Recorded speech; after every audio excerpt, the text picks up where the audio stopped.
Siguiendo, o digamos, continuando con lo que venimos viendo durante este mes de octubre, acerca de lo que sería el agua aplicada pues al café, como ese estudio profundo del agua. Entonces ya hoy vamos a ver un tema, digamos, bastante interesante, no tanto en términos de preparación, aunque sí tiene gran impacto en eso, sino más bien en términos del cuidado de los equipos que usamos para preparar, ¿cierto? Entonces esta vez vamos a estudiar un poquito la interacción de esos minerales que tiene el agua disueltos, pero con los equipos que se usan en la preparación, llámense calentadores, kettle, máquina de espresso, etcétera, ¿cierto? Entonces vamos a empezar con la clase de hoy. Sería entonces cuidado de equipos expuestos a aguas preparadas.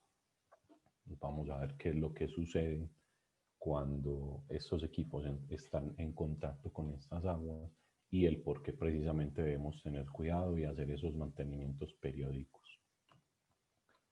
Entonces, manera de un recorderis breve, entonces sabemos que el agua es conocido como solvente universal, ¿cierto? Es decir, es la sustancia sobre la Tierra que es capaz de disolver la mayor cantidad de sustancias distintas en comparación a otras sustancias, a otros solventes. Y a la vez tiene un punto de saturación muy alto, es decir, que es capaz de albergar una gran cantidad de esas sustancias. Entonces disuelve muchos tipos distintos de sustancias y alberga una gran cantidad de las mismas, ¿cierto? También tenemos que el agua tiene una gran afinidad con los compuestos polares. Recordemos que los compuestos polares son aquellos que, como la molécula del agua, tienen un extremo positivo y tienen otro extremo negativo, ¿cierto? Y al dividirse, se dividen fácilmente, como en el caso de las sales, y quedan precisamente esas moléculas, tanto positivas como negativas, suspendidas en el agua. Y tenemos que uno de los principales minerales o sales minerales que se disuelven en el agua, recordemos que el agua viene desde el nacimiento hasta que llega a las llaves de las casas o a las fuentes, viene disolviendo un montón de minerales, metales, sustancias orgánicas, incluso hasta el mismo CO2 de la atmósfera. Uno de los minerales que se encuentra en mayor cantidad, debido a que también se encuentra en mucha cantidad en las rocas, es el carbonato de calcio, en la fórmula K, CaCO3, ¿cierto? Recordemos también que es en base al carbonato de calcio por convención como se expresa la dureza del agua, ¿cierto? Que es el contenido de minerales que puede tener el agua, pero se expresa en carbonato de calcio porque es el más abundante. Entonces, en sí, ¿qué es el carbonato de calcio?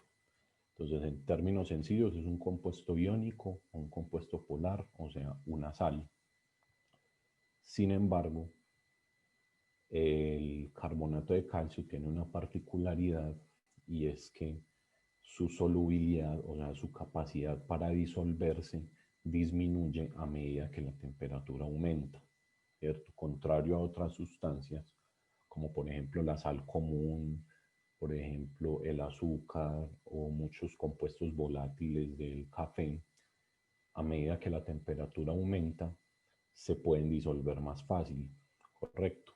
En el caso del carbonato de calcio, o sea, al contrario, a medida que la temperatura aumenta, se puede disolver menos fácil. Es decir, en vez de disolverse, antes tiende como a juntarse, a hacer el proceso contrario.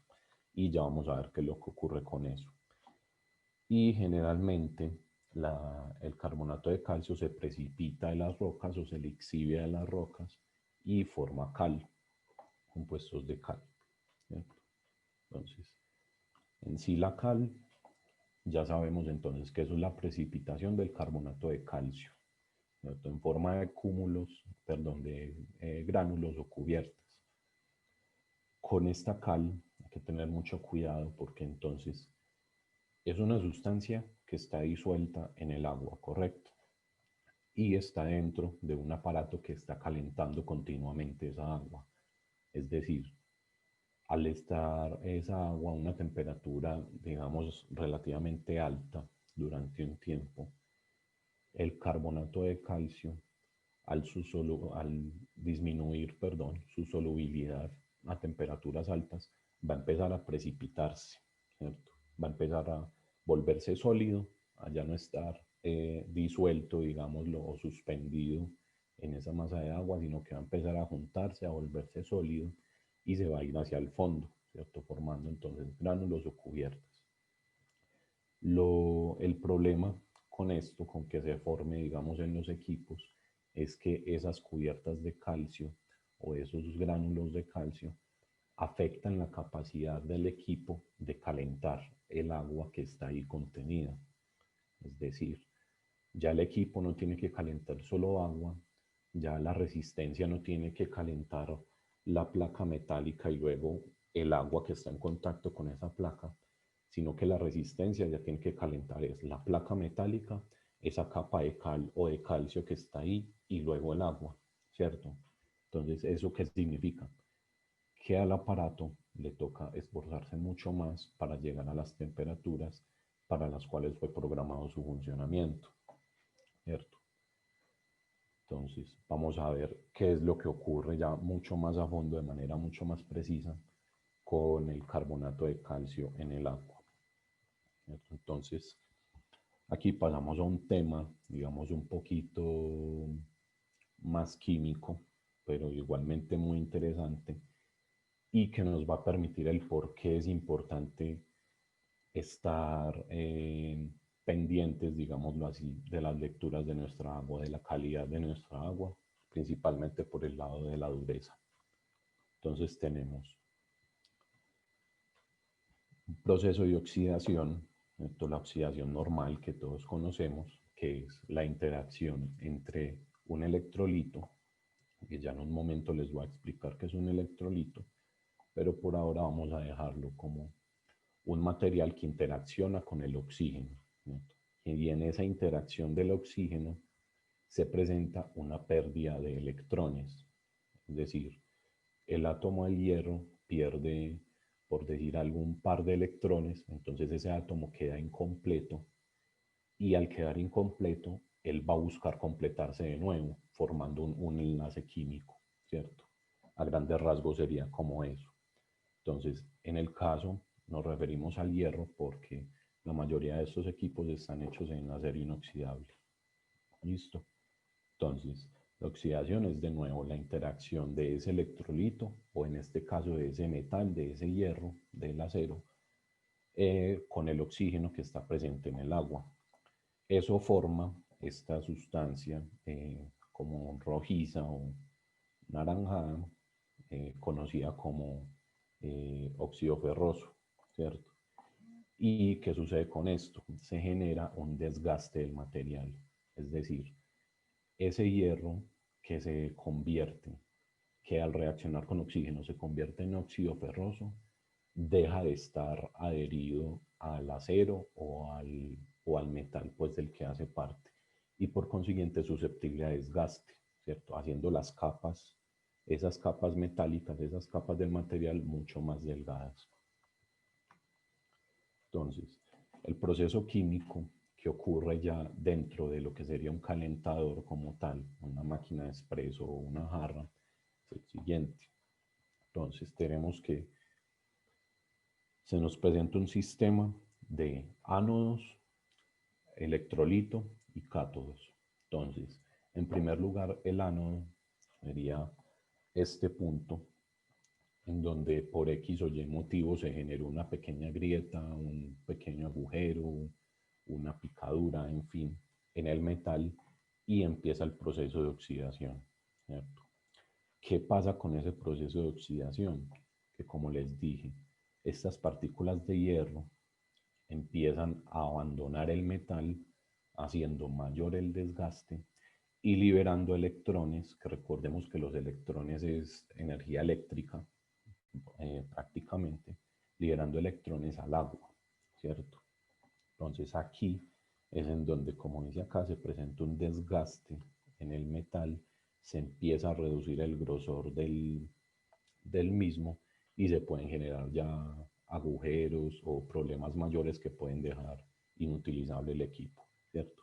Entonces, en términos sencillos, un ánodo es un punto del metal que está brindando electrones, ¿cierto? Y a la vez de brindar electrones, está liberando átomos, ¿cierto? Que eran los dueños de esos electrones. En este caso son átomos de hierro. Luego tenemos lo que sería un cátodo, que ya funciona de la manera contraria.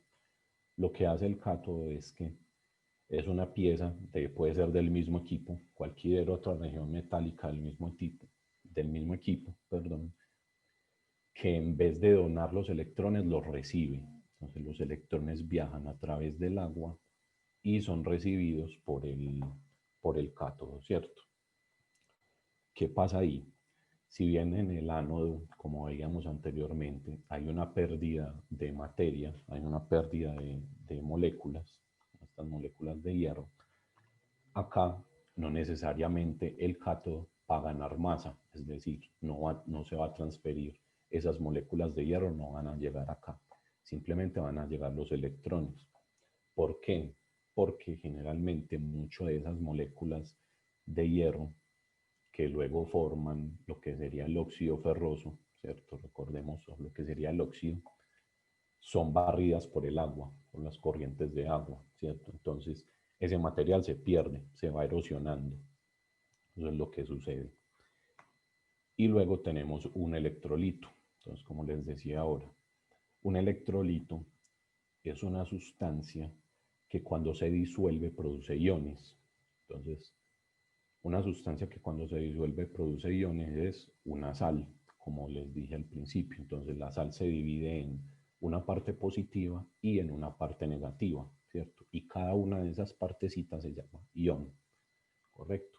Entonces, ¿qué sucede con esos iones? Esos iones actúan como puente, literalmente, para que los electrones que se liberaron al principio en el ánodo, que se liberaron del hierro, viajen a través de ellos hasta llegar al cátodo, ¿cierto? Eso es un electrolito. ¿Qué pasa? Que a mayor cantidad de sal o a mayor cantidad de electrolitos, ¿cierto? Se refiere a sal porque son los compuestos más propensos a disolverse en el agua. A mayor cantidad de electrolitos, este desgaste o esta transferencia de electrones se va a presentar en mayor medida, de una manera más eficiente, porque claro, los electrones tienen más puentes para ir viajando, ¿cierto? Así como se ve acá en la gráfica. Entonces, por ejemplo, este electrón pasa aquí, luego puede pasar aquí, aquí, aquí, hasta que llega finalmente al cátodo. Y acá vemos más o menos el gráfico completo de una manera mucho más clara. Entonces, de nuevo, aquí tenemos una grieta de óxido ferroso, ¿cierto? Se va liberando el hierro, va liberando electrones. Estos electrones a su vez viajan a través del electrolito, que sería el calcio, por el carbonato de calcio, y luego migran hacia el cátodo, donde son reabsorbidos de nuevo por el metal. Entonces, esto es lo que sucede. Ya en algún lugar de este trayecto habrá una corriente que disperse estos átomos de hierro o esos átomos de óxido ferroso. Entonces, eso es más o menos lo que sucede y es más o menos el por qué se desgastan los metales a causa del óxido, ¿cierto? Y como en sí el material del que está hecho un calentador es casi siempre acero inoxidable, el inoxidable es porque tiene una cubierta o una aleación de algún otro metal que retrasa o ralentiza este proceso, pero no lo termina o digamos no lo impide del todo realmente. Entonces es importante saber también esto porque asimismo podemos concluir que todo este óxido o todo este hierro libre está migrando también hacia la bebida que se va a preparar con esa agua, ¿cierto? Entonces es importante saber. Les recordamos entonces que esta clase va a estar disponible en Patreon como las anteriores clases y las que vendrán en www.patreon.com/ScoffeeCollege. Ahí pueden encontrar todo este material. Listo, entonces ya tenemos un poquito más claro que es esta parte de los cátodos, de los ánodos, de los electrolitos, el por qué se puede desgastar el material, ¿cierto? Y también sabemos qué pasa si ocurren, perdón, depósitos de cal o depósitos de carbonato de calcio sólido en nuestros equipos metálicos calentadores. Y ahora vamos a ver una manera en que se pueden predecir en qué medida, digámoslo de alguna manera, puede ocurrir un proceso o el otro, ¿cierto? O sea, en qué medida puede ocurrir una calcificación y en qué medida puede ocurrir una oxidación. Y eso es lo que nos dice precisamente el índice de saturación de Langelius, abreviado como LSI. Entonces, este índice en sí que nos indica es una escala basada en el pH que compara el pH actual de la muestra que se está midiendo, por decir algo como en la imagen se ve, por ejemplo, el agua, el pH actual de esa agua y lo compara con el pH que tendría esa misma agua si estuviera saturada, o sea, si tuviera una gran cantidad de carbonato de calcio, ¿cierto? De ese ACO3. Entonces, eso es lo que compara esa medida. Por eso también el índice de saturación de Langelier, acá abreviado en inglés, se expresa también como pHs, como pH de saturación, ¿cierto? Listo. Entonces, como les decía, esta es una escala que nos ayuda a ver el riesgo que tenemos con el agua que tenemos de tener oxidación o de tener formación de cal en los equipos. Entonces, es una escala que va desde el menos 2.0, son importantes los puntos, hasta el 0 sin incluirlo. Entonces, cuando tenemos un agua, en este caso, que presenta una medida inferior a 0 hasta 2.0, significa que esa agua es muy propensa a corroer el metal, ¿cierto? Entonces, eso en términos más sencillos es que es un agua que tiene la cantidad suficiente de carbonato de calcio disuelto para que los electrolitos, para que los electrones del hierro se puedan mover a través del electrolito, pero que no, pero que no es suficiente como para formar cal, ¿cierto? Eso es lo que indica. El agua no está lo suficientemente saturada para formar cal, pero sí para oxidar. Y aquí tenemos el caso contrario. Entonces, de 0, sin incluir el 0, hasta el 2.0 significa que el agua sí puede empezar a formar cal, sí puede empezar a formar depósitos de cal, porque ya tiene una cantidad suficiente de carbonato de calcio para lograr eso. Y se considera el 0 como el punto de balance o el punto neutro. Entonces, considera que un agua está balanceada ahí. ¿Cómo se puede medir esta escala o qué parámetros se necesitan? Entonces, primero que todo se necesita la temperatura. La temperatura es un punto muy importante debido a que, como les mencionaba, la solubilidad del carbonato de calcio disminuye a medida que la temperatura aumenta. Más o menos, la solubilidad del carbonato de calcio puede disminuir hasta 3 veces a 90 grados de lo que es a 25. Es decir, a 90 grados el carbonato de calcio se disuelve 3 veces menos que cuando está a 25 grados. Entonces es importante tener en cuenta la temperatura porque para este parámetro, para calcular este índice, la temperatura debe ser la máxima que va a alcanzar el agua dentro del equipo que va a trabajar con esa agua, ¿cierto? En el caso de un calentador, pues la máxima temperatura serían alrededor de, me parece que son como 65, 70 grados, mientras que, por ejemplo, la máxima temperatura que puede alcanzar una máquina de espresso son en agua, pues en los grupos son alrededor de 93, 94 grados aquí en Medellín. Ya en la caldera la temperatura es muchísimo más alta, ¿cierto? Entonces, esa temperatura tiene que ser la máxima que pueda alcanzar el equipo. porque ahí es el donde el calcio, el carbonato de calcio, perdón, va a ser menos soluble y más propenso a precipitarse, ¿cierto? Se debe tomar la medida del pH, que recordemos que esta es una escala que compara el pH de la muestra actual con el pH de saturación de carbonato de calcio. Se debe medir la dureza de la muestra o del agua, ¿cierto? Los sólidos totales disueltos en miligramos por litro. Recordemos que miligramos por litro es igual a partes por millón, ¿cierto? Y cuando se refiere a TDS, se refiere al total de los minerales o de los materiales que estén ahí disueltos, ¿cierto? Sin discriminación. Recordemos que esta es una medida que nos dice qué cantidad de cosas hay, pero no qué cosas hay.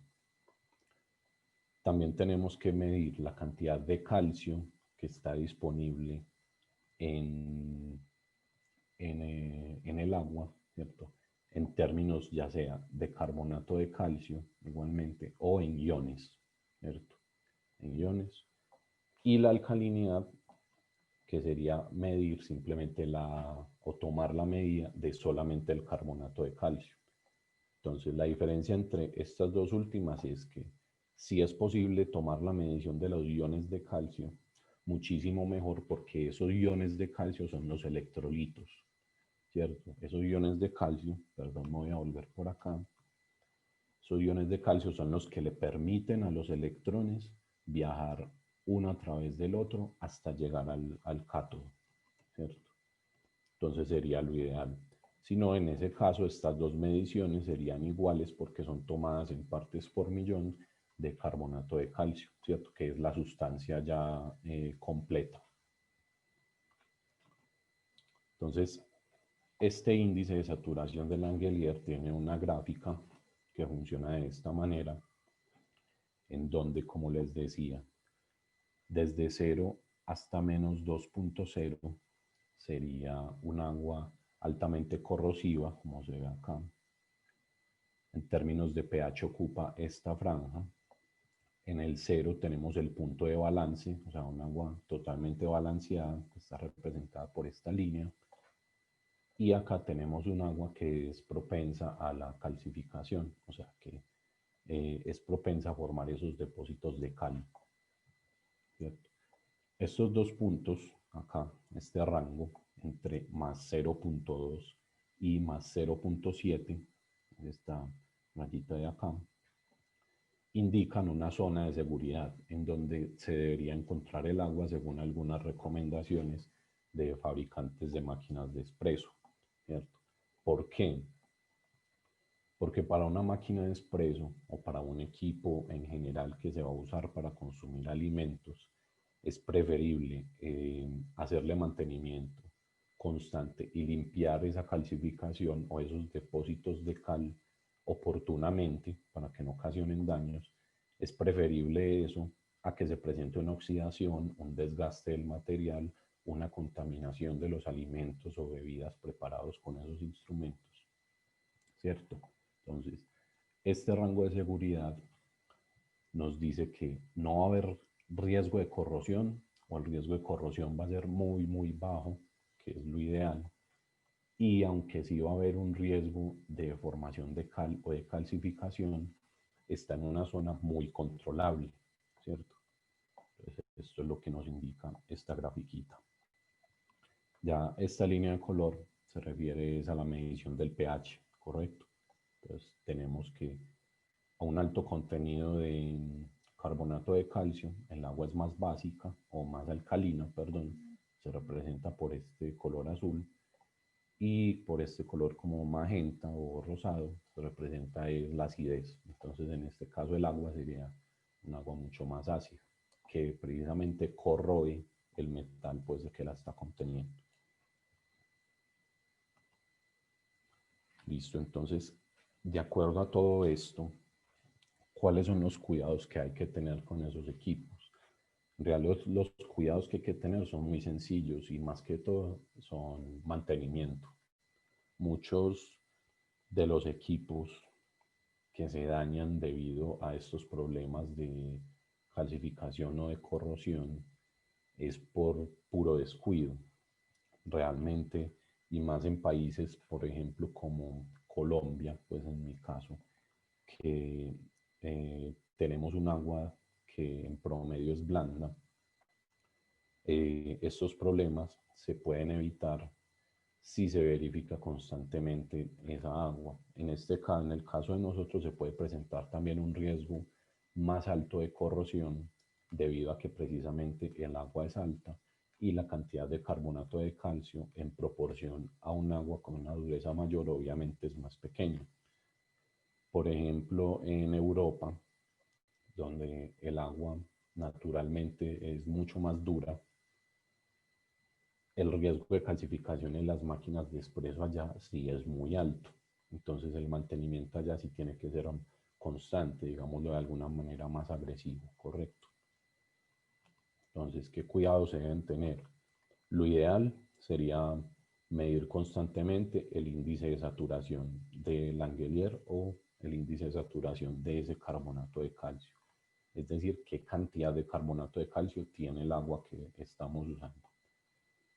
Para eso lo ideal es monitorar el agua constantemente, tanto la que entra al equipo, la que está entrando, por ejemplo, una máquina de expreso que está conectada a una toma de agua o a un botellón, como la que está saliendo del equipo, ¿cierto? Lo ideal es tomar esas dos mediciones y ver si las dos mediciones difieren, es porque algo está sucediendo dentro del equipo, ya sea que se esté calcificando o se esté oxidando.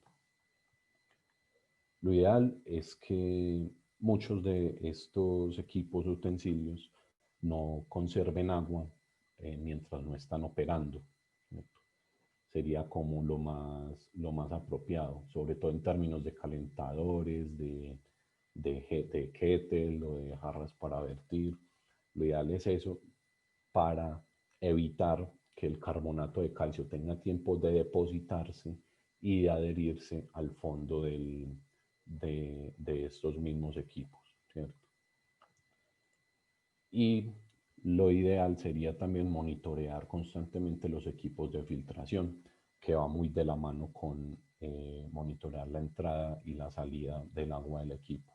Pues con los equipos de filtración también nos damos cuenta si el equipo está cumpliendo su función o si por el contrario el equipo presenta desgaste y antes está dañando el agua que supuestamente debería estar filtrando, ¿cierto?